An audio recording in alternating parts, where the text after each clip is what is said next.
MIT 수학과가 발칵 뒤집혔습니다. 30년 경력의 교수가 한국 고등학생 발표를 듣고 강의실에서 말을 잃었습니다. 하버드도 못 가르친 걸 이 소녀는 어떻게 해냈을까? 계산은 같았지만 사고방식은 완전히 달랐습니다. 그날 MIT 교수가 중얼거린 단 한마디. 이건 수학이 아니라 완전 예술입니다. 이 이야기가 궁금하셨다면 구독과 좋아요 한번 눌러주시고요. 감동 비행기 지금 출발합니다. 저는 루카스 밀러입니다. MIT 수학과에서 30년째 가르치고 있죠. 제 인생은 항상 논리와 증명으로 가득했습니다. 어쩌면 단조롭게 느껴질 수도 있겠지만 수학의 아름다움을 아는 사람에게는 이보다 더 흥미로운 세계는 없습니다.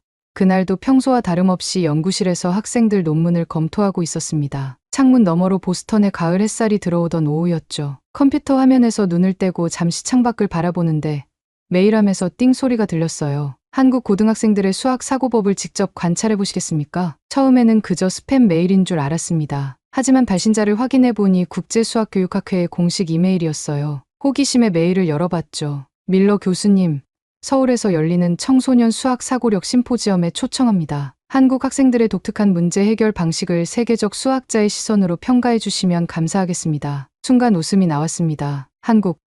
물론 PISA 같은 국제 시험에서 항상 상위권을 차지하는 나라죠. 하지만 제가 알기로는 주로 암기식 교육과 빠른 계산력으로 유명한 곳이었어요. 한국? 수학 잘하는 나라라는 건 알지. 하지만 저는 의자에 등을 기대며 중얼거렸습니다. 단순히 계산만 빠른 건 무슨 의미가 있을까? 그럼에도 불구하고 메일 내용이 계속 머릿속에 맴돌았어요. 바쁜 일정을 확인해 보니 마침 그 기간에 큰 일정이 없었습니다. 서울 한번 가보는 것도 나쁘지 않겠군 생각하며 초청을 수락했죠. 일주일 후 저는 반신반의한 마음으로 한국행 비행기에 몸을 실었습니다. 기내에서 한국 수학교육에 관한 자료들을 읽어보려 했지만 피로가 밀려와 금세 잠들고 말았어요. 꿈속에서도 복잡한 방정식들이 춤추는 것 같았습니다. 인천공항에 도착했을 때 저를 맞이한 건 예상보다 훨씬 현대적인 풍경이었어요. 공항에서 서울로 향하는 길, 차창 밖으로 보이는 도시의 모습은 제가 상상했던 것과는 달랐습니다. 고층 빌딩들이 즐비하고 디지털 광고판들이 반짝이는 모습이 인상적이었죠. 호텔에 짐을 풀고 내일의 일정을 확인했습니다. 국제수학 특성화고등학교 방문. 오전 10시. 이름이 거창하게 느껴졌지만 실제로 어떤 모습일지 상상이 가지 않았어요. 창밖으로 보이는 서울의 밤은 놀랍도록 화려했습니다. 불빛들이 마치 별처럼 빛났죠. 내일은 어떤 학생들을 만나게 될까? 궁금증과 함께 잠자리에 들었습니다. 미국에서 가르치던 학생들과는 어떤 차이가 있을지, 그들의 사고방식은 어떨지 생각하며 눈을 감았어요. 30년간 수학을 연구하고 가르치면서 저는 많은 재능 있는 학생들을 만났습니다. 하지만 이번 여행이 제 생각의 틀을 완전히 바꿔놓을 거라고는 상상도 못했죠. 그건 아직 제가 모르는 미래의 일이었으니까요. 다음 날이 저에게 얼마나 큰 충격을 가져다 줄지, 그리고 한 여고생의 발표가 제 인생의 전환점이 될 줄은 누가 알았을까요? 다음 날 아침, 저는 일찍 일어나 창밖을 내다봤습니다. 서울의 아침은 활기찼어요. 호텔 룸서비스로 간단히 아침을 해결하고 주최 측에서 보내준 차를 타고 학교로 향했습니다. 심장이 미세하게 빠르게 뛰는 걸 느꼈죠. 교육자로서 다른 나라의 학교를 방문하는 건 항상 흥미로운 경험이니까요. 밀러 교수님, 국제수학특성화고등학교에 오신 것을 환영합니다. 교문 앞에서 한 중년 남성이 유창한 영어로 저를 맞이했어요. 그는 한동수 선생님이었습니다. 수학과 주임교사이자 오늘 방문의 코디네이터였죠. 초대해 주셔서 감사합니다. 인사를 나누며 학교 안으로 들어섰습니다. 복도를 지나가는 학생들이 저를 신기한 듯 바라봤어요. 교복을 입은 그들의 모습이 어쩐지 영화 속 장면 같았습니다. 한동수 선생님은 학교 역사와 교육 방침에 대해 설명해 주셨고 저는 고개를 끄덕이며 듣고 있었죠. 여기서는 수학을 단순히 시험 과목으로 가르치지 않습니다. 사고의 언어로 접근하죠. 한동수 선생님의 말이 제 귀에 꽂혔어요. 마침내 우리는 교실 앞에 도착했습니다. 문을 열자 약 30명의 학생들이 앉아 있었어요. 모두 조용히 앉아서 저를 바라보고 있었죠. 긴장된 공기가 느껴졌습니다. 안녕하세요, 여러분. 영어로 인사했는데 학생들이 일제히 안녕하세요, 교수님. 하고 또렷한 발음으로 대답했어요. 놀랍게도 그들의 영어 발음은 꽤 정확했습니다. 한동수 선생님이 학생들에게 간략히 저를 소개해 주셨어요. 오늘은 특별한 날입니다. MIT에서 루카스 밀러 교수님이 오셨어요. 여러분의 발표를 들으러 오셨죠. 교실 앞쪽에는 커다란 화이트보드가 있었고 몇몇 학생들이 이미 빽빽한 수식을 적어놓은 상태였습니다. 제가 MIT에서 가르치는 학부생들의 필기와 비교해도 손색이 없는 수준이었어요. 정확하고 체계적인 노트 정리가 인상적이었죠. 오늘은 비정형 문제 해결 프로젝트 발표가 있습니다. 한동수 선생님이 설명했어요. 학생들이 한 달 동안 준비한 내용입니다. 첫 번째 발표자가 앞으로 나왔습니다. 그는 기하학적 문제에 대한 접근법을 설명했어요. 훌륭했지만 예상 범위 내였습니다. 두 번째, 세 번째 학생들도 마찬가지였죠. 솔직히 말하면 저는 역시 예상대로구나 하는 생각이 들기 시작했어요. 물론 수준은 높았지만 혁신적인 사고는 보이지 않았습니다. 그때였습니다. 네 번째 발표자로 한 여학생이 앞으로 나왔어요. 키가 작은 편이었고 단정한 포니테일로 머리를 묶고 있었습니다. 그녀의 이름은 서지민이었죠. 17살이라고 했어요. 안녕하세요. 저는 서지민입니다. 그녀는 차분한 목소리로 말을 시작했습니다. 말수는 적었지만 그녀의 눈빛에서 무언가 특별한 것이 느껴졌어요. 지민은 화이트보드에 하나의 문제를 적었습니다. 비교적 복잡한 미적분 문제였어요. 이걸 어떻게 접근할까? 저도 머릿속으로 풀이법을 생각해 보았습니다. 그런데 지민의 다음 말이 저를 놀라게 했어요. 이 문제는 미적분으로 접근할 수도 있지만 저는 도형의 대칭성을 먼저 활용했습니다. 순간 제 눈이 커졌습니다. 대부분의 학생들, 심지어 MIT 학생들도 이런 문제를 보면 바로 공식에 대입하려 들죠. 하지만 지민은 다른 접근법을 택한 겁니다. 그녀는 문제를 기하학적으로 변형해 보여주었어요. 그리고 그 과정에서 드러나는 패턴을 설명했습니다. 저는 눈을 가늘게 뜨고 그녀의 설명을 따라갔어요. 이 아이가 정말 고등학생이라고? 교실은 완전히 조용했습니다. 다른 학생들도 지민의 발표에 집중하고 있었어요. 한동수 선생님은 조용히 미소 짓고 있었죠. 지민의 손은 빠르게 움직였습니다. 화이트보드가 그녀의 생각을 담아내기에 좁은 듯했어요. 그녀의 설명은 명확했고 논리적이었습니다. 하지만 그보다 더 놀라운 건 그녀의 사고방식이었죠. 저는 의자에 깊숙이 몸을 기대며 생각했습니다. 이건 단순한 수학풀이가 아니야. 이건 수학적 사고의 예술이야. 지민의 발표가 끝나갈 무렵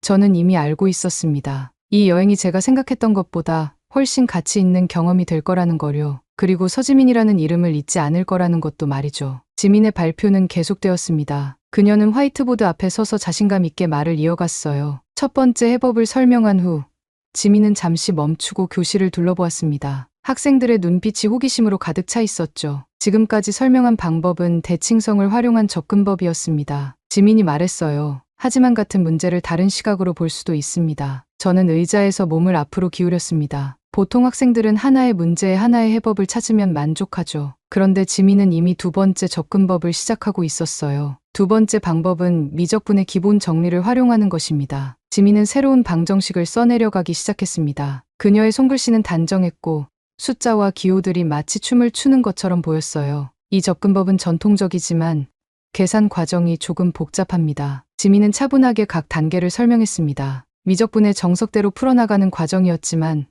그녀만의 독특한 통찰력이 곳곳에 녹아 있었어요. 중간중간 그녀가 사용하는 몇몇 기법들은 저도 학부생들에게 가르치지 않는 고급 테크닉이었습니다. 이 방법의 장점은 보편적으로 적용할 수 있다는 점입니다. 단점은 직관적이지 않고 계산량이 많다는 것이죠. 지민은 미소를 지으며 말했어요. 교실에 앉아있는 다른 학생들은 열심히 필기하고 있었습니다. 그들의 표정에서 동료의 발표를 진지하게 받아들이는 모습이 느껴졌어요. 경쟁이 아닌 배움의 분위기였죠. 자, 이제 세 번째 접근법을 소개하겠습니다. 지민이 말했어요. 이 방법은 제가 가장 흥미롭게 생각하는 방식입니다. 저는 내심 놀랐습니다. 세 번째라니요?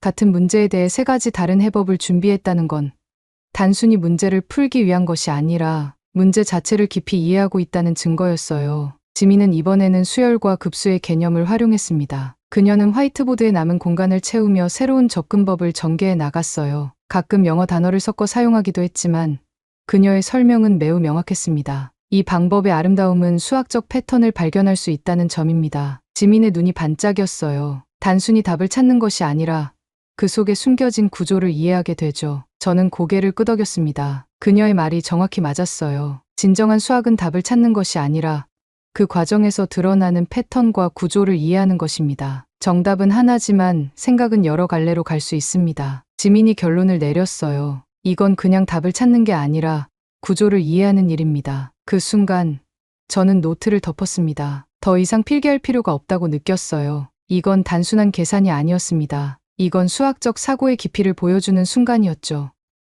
이건 MIT 박사 과정에서도 보기 드문 수준이야. 저는 자기도 모르게 중얼거렸습니다. 지민이 발표를 마치고 자리로 돌아갔을 때 교실에는 잠시 정적이 흘렀어요. 그리고 갑자기 학생들이 박수를 치기 시작했습니다. 조용하지만 진심 어린 박수였죠. 한동수 선생님이 앞으로 나와 말했습니다. 지민의 발표에 대해 질문 있으신가요? 한 남학생이 손을 들었어요. 세 번째 방법에서 사용한 급수의 수렴성은 어떻게 증명할 수 있나요? 지민은 미소를 지으며 답했습니다. 좋은 질문이에요. 사실 그 부분이 가장 까다로웠어요. 그녀는 다시 화이트보드로 가서 추가 설명을 시작했습니다. 질의응답이 이어지는 동안 저는 조용히 그들의 대화를 관찰했어요. 이건 단순한 교실 수업이 아니었습니다. 마치 작은 학술 세미나 같았죠. 학생들은 서로의 생각에 진지하게 귀 기울이고 질문하고 함께 고민했어요. 수업이 끝날 무렵 저는 확신했습니다. 이 교실에서 일어나는 일은 단순한 수학 교육이 아니라는 것을요. 이건 사고의 훈련이었고 지적 호기심을 키우는 과정이었습니다. 학생들이 교실을 나갈 때 저는 지민에게 다가갔어요. 정말 인상적인 발표였어요. 특히 세 가지 다른 접근법을 제시한 것이 놀라웠습니다. 지민은 수줍게 웃었습니다. 감사합니다, 교수님. 사실 처음에는 한 가지 방법만 생각했는데 문제를 더 깊이 들여다보니 다른 가능성들이 보이기 시작했어요. 그녀의 말에서 진정한 수학자의 자세가 느껴졌습니다. 호기심과 끈기, 그리고 다양한 시각으로 문제를 바라보는 능력이었죠. 수업이 끝나고 쉬는 시간이 되었습니다. 학생들은 각자의 교실로 흩어졌고 저는 한동수 선생님과 함께 교무실로 향했어요. 교무실은 미국의 그것과 크게 다르지 않았지만 더 체계적으로 정리되어 있다는 인상을 받았습니다. 차 한잔 하시겠어요?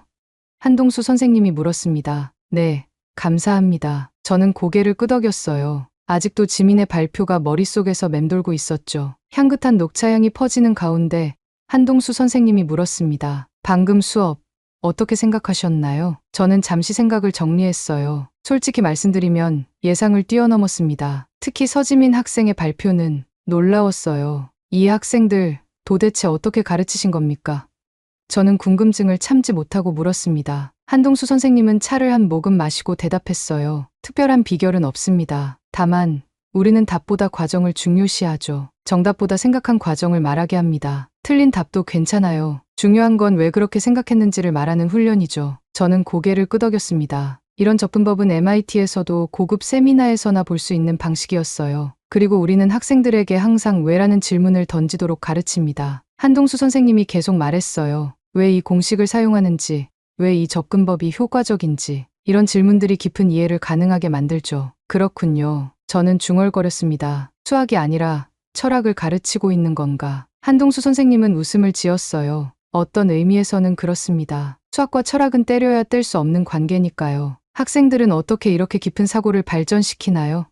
제가 물었습니다. 한동수 선생님은 책장에서 수학적 사고의 예술이라는 제목의 책을 꺼내 보여주셨어요. 우리는 이런 교재들을 자체 개발했습니다. 그리고 매주 열린 문제 시간을 갖죠. 명확한 답이 없는 문제들을 함께 고민하는 시간입니다. 입시 준비는 어떻게 하나요?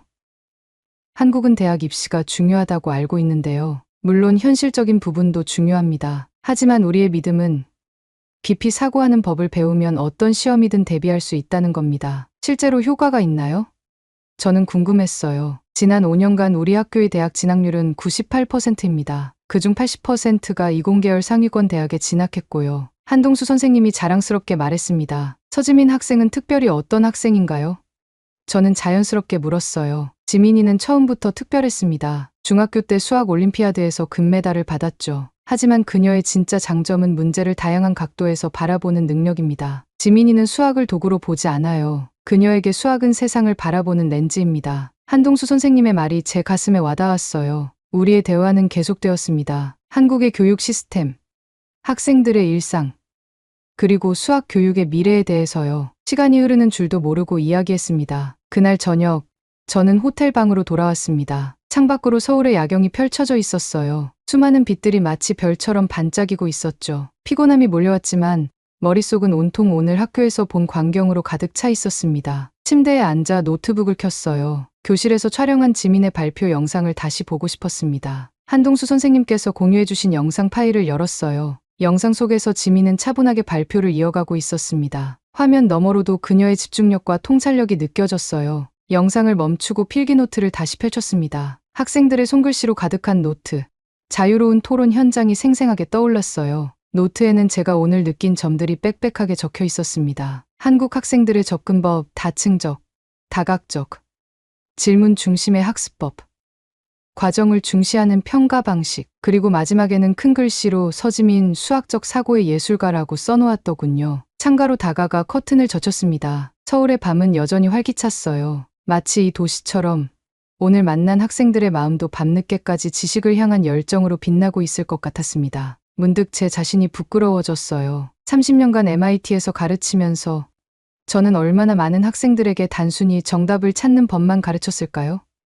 복잡한 수식을 푸는 기술은 가르쳤지만 수학적으로 사고하는 법은 제대로 가르치지 못했던 건 아닐까요? 침대에 다시 누워 천장을 바라보았습니다. 오늘 처음으로 우리가 수학을 잘못 가르쳐왔는지도 모르겠다는 생각이 들었어요. 미국에서는 수학이 주로 과학과 공학의 도구로 여겨집니다. 문제를 해결하는 방법, 답을 찾는 과정으로만 가르치죠. 하지만 오늘 본 한국의 교실에서는 수학이 그 이상이었습니다. 단순한 도구가 아니라 사고방식이었어요. 문제 해결을 위한 기술이 아니라 세상을 바라보는 렌즈였죠. 이건 수학이 아니라 사고 훈련이다. 인간을 단련시키는 방식이다. 저는 중얼거렸습니다. 다시 노트북을 열고 메모를 시작했어요. MIT로 돌아가면 어떤 변화를 시도할 수 있을지 생각하기 시작했습니다. 우리의 커리큘럼, 교수법, 평가 방식, 모든 것을 다시 생각해봐야 했어요. 시계를 보니 이미 자정이 넘어 있었습니다. 하지만 잠은 오지 않았어요. 머릿속에는 새로운 아이디어들이 계속해서 떠올랐죠. 마치 서지민이 하나의 문제에 3가지 접근법을 보여준 것처럼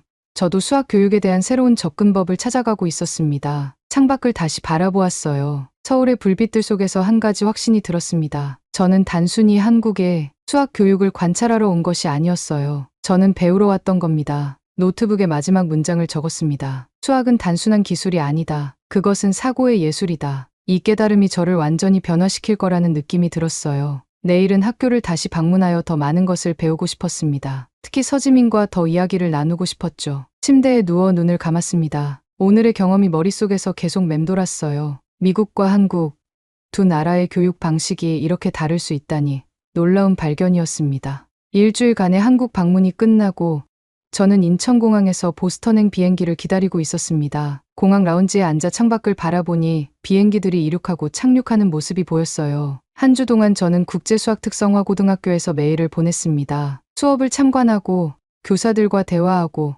학생들의 발표를 들었죠. 특히 서지민과는 특별한 대화의 시간을 가졌습니다.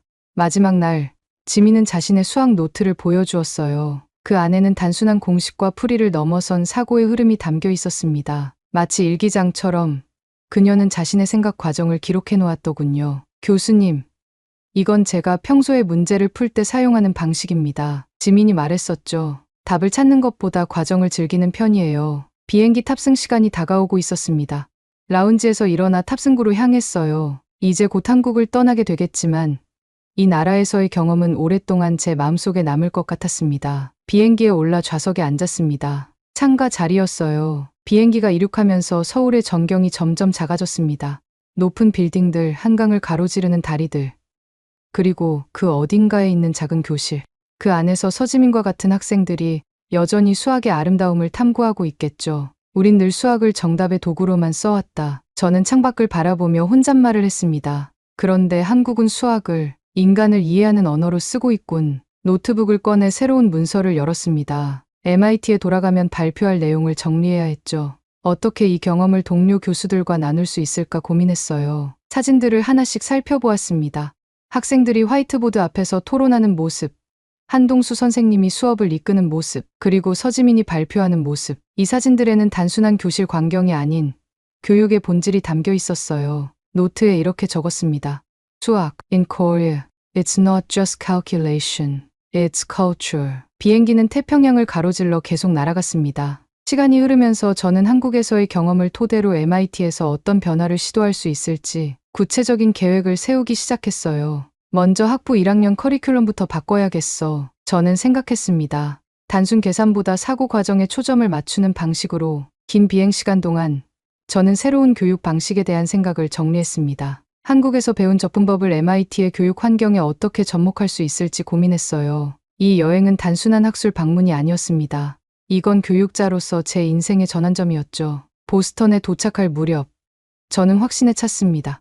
이 경험을 통해 배운 교훈을 널리 공유해야 한다고요.